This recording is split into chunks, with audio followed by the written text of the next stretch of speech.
1 month ago ay nakapag-upload tayo mga kabrati ng tungkol sa SSS Emergency Loan dito sa aking channel. And then napansin ko marami mga nagko-comments, marami silang mga questions. Yung iba doon ay mga repetitive questions na. Which is nasagot na rin natin, kaya lang minsan sa dami ng mga nagko-comment kasi natatabunan yung mga reply natin doon. Ito yung video na ito. Kung interested kayong panoorin yung ating video tutorial, andyan yung actual kung paano mag-apply ng SSS Emergency Loan and some tips din po. So ngayon naisip ko, gumawa na lang nitong part 2 para dun sa mga katanungan ng ating mga subscribers. Pero bago yan, kung ikaw ay first time dito sa akin channel, I suggest na mag-subscribe ka na. I-click nyo lang ang subscribe button na makikita nyo sa baba nitong aking video para lagi po tayong nanonotify at wala tayong nami-miss out na mga video dahil ang mga content na ina-upload natin dito ay informative video at mga usapang pagkakaperahan.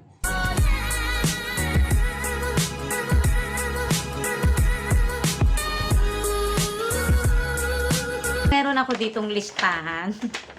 Ito yung mga usual na tinatanong o yung mga repetitive questions na nababasa ko doon sa aking video na na-upload tungkol sa SSS Emergency Loan. Ito ay mga pili lang na question. Pwede kaya ako makapag-emergency loan kahit may existing salary loan ako last COVID, until now, di ko pa nabayaran. Pasagot, ma'am. Yung standard process talaga ni SSS dito, pwede ka naman talaga makapag-file ng emergency loan kahit may existing ka pang salary loan.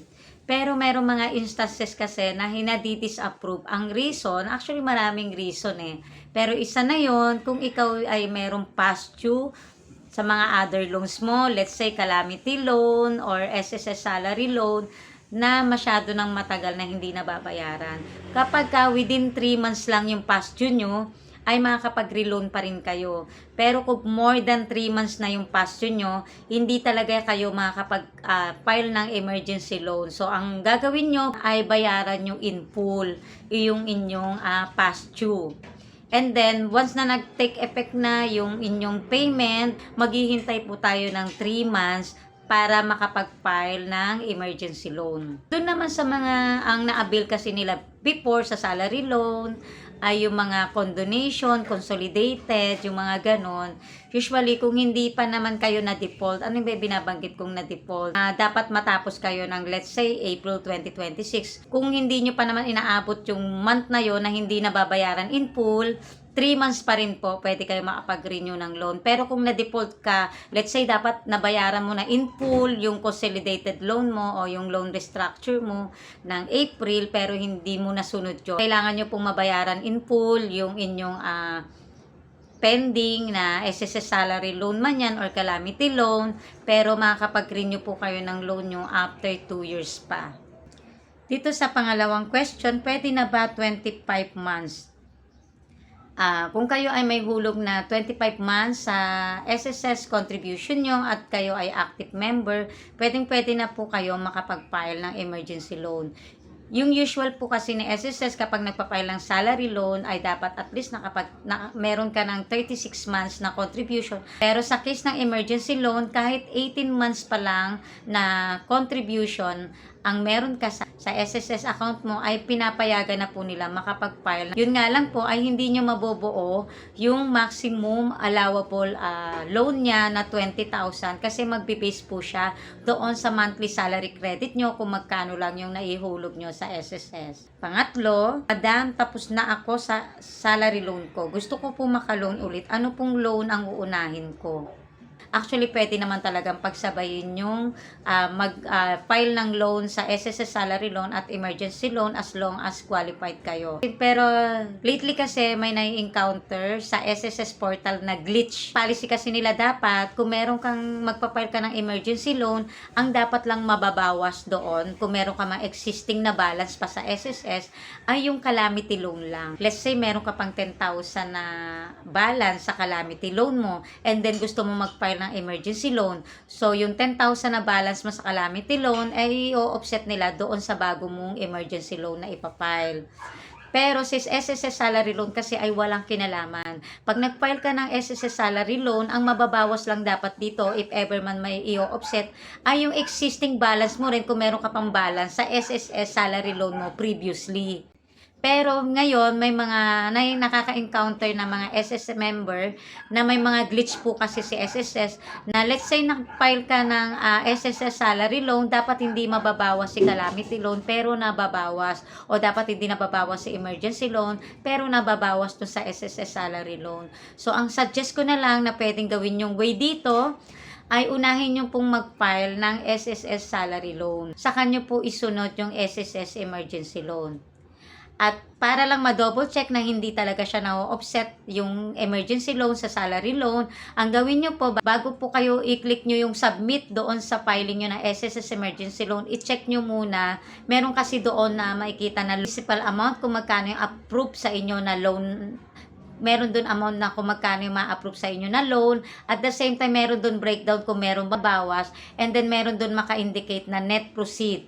Tingnan nyo agad yung net proceed. Dahil yung net proceed na yan, ayan mismo yung makukuha nyo sa ATM nyo. So, kung may difference yung dalawa, makikita nyo doon kung ano yung reason, meron bang binawas. So, kung nakita nyo na hindi dapat nabawas yun, pero nababawas, huwag nyo munang i-proceed doon sa submission. Tawagan nyo muna si SSS para makorek nyong record dahil may glitch po yun. I-ready nyo lang po pag tumawag kayo sa SSS, i-ready nyo lang ang inyong SSS number. And then, once na nag-confirm na si SSS na na-check na nila at okay na, pwede ka na mag-file uli, saka nyo po i-proceed yung filing ng SSS emergency loan. May SL po at calamity loan.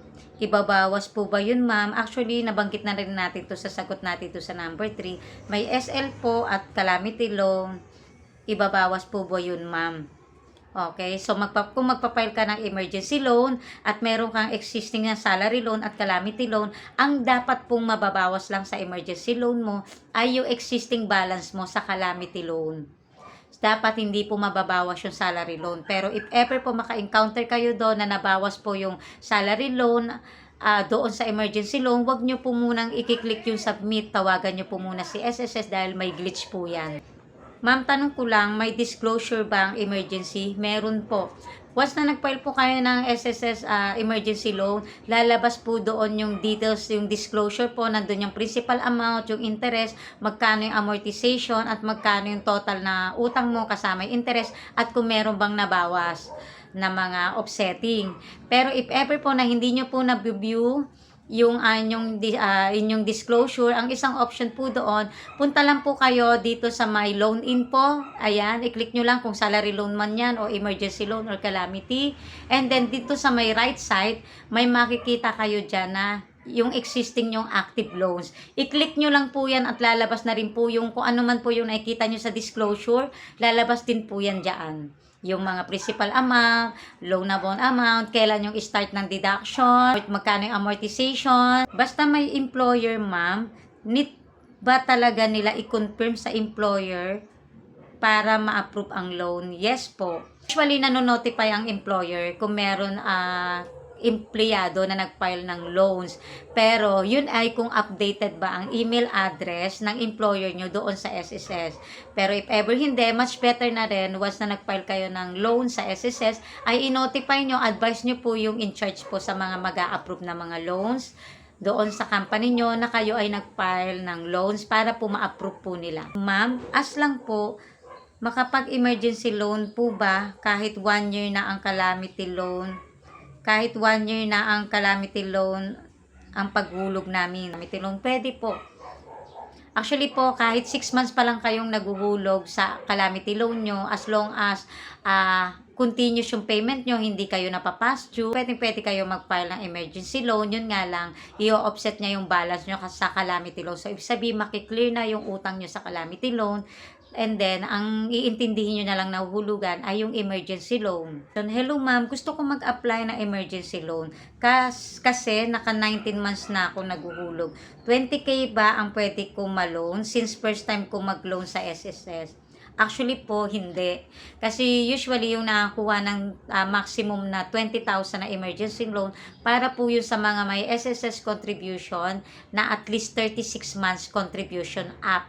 At the same time kasi tinitingnan din yung inyong monthly salary credit. So, depende po yan sa laki ng nahuhulog nyo sa SSS. Pero malalaman nyo naman po kung magkano po yung mga kuha nyong net proceeds. So, kung hindi kayo satisfied nyo, wag nyo pong isubmit doon yung application nyo. Kung okay naman sa inyo, i-proceed nyo po yung submit. Gaano po katagal bago mag-credit yung emergency loan? Usually is 3 to 5 working or banking days. Hello ma'am, nag-loan ako ng emergency loan May 1, 2026. Bakit July 1, 2026 agad ang hulog? Sana masagot. Salamat yung. So, kung nag-file ka ng May, dapat hindi ka pa agad magpe-payment ng July. Kasi sa ika-7 month ka pa, dapat mag-start ng payment mo sa emergency loan. Let's say, May ka nag-file, dapat December 2026 ka makakapag-start ng payment ng emergency loan mo. Ang usual po kung May, tapos ang start ng payment ay July, kapag po salary loan yun. Na-check nyo po bang maigi? Check nyo po kung salary loan po ba yung na-file nyo or emergency loan. Kasi kung salary loan po, tama po yun na pag May ka nag-file ng SSS salary loan, usually July ka makakapag-start ng payment. Pero kung emergency loan po talaga yung na-file nyo, dapat po ang start ng payment nyo ay sa December pa.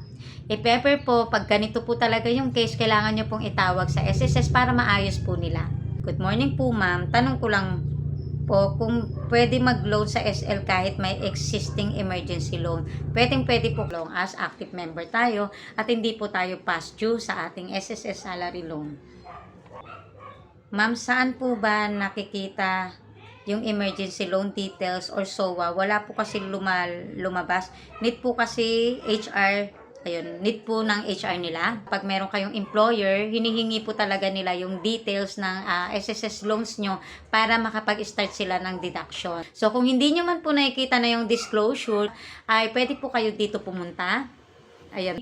And then, dito sa may right side, ng portal nila, may kita mo yung mga active loans mo. Click nyo lang po yan and then madadirect na po kayo doon sa loan details na kailangan ng HR nyo. In late po naguhulog ang agency. Sample po, pinasok namin yung March pero ang hulog sa SSS is April na po. Tama po yun. Actually po kasi kapag employer po, meron po talagang schedule ang SSS kung kailan po dapat magbayad ang employer. So let's say na sa kagaya ng sabi nyo ay nakaltasan kayo sa payroll ng March. Usually po talaga, ang payment po niyan ay para po sa April. Pero po, naka-indicate pa rin po talaga doon na para po yan sa applicable month ng March. Hindi po yan late payment. Yan po talaga yung schedule na binibigay ni SSS para po sa mga employer. Question ma'am, pwede po ba mag-apply ng emergency loan kahit na wala kang employer, voluntary lang po? Yes po, pwede. Kahit po tayo ay may employer o wala pong employer, as long as tayo ay active member o naguhulog tayo continuously ng SS contribution natin, pwede po tayo mag-file ng emergency loan. Ayun mga kabrati, feel free to share and comments and like my videos. At kung kayo ay first time dito sa aking channel, ay mag-subscribe na po kayo. I-hit nyo po yung subscribe button para lagi po tayong updated sa mga usapang pagkakapirahan.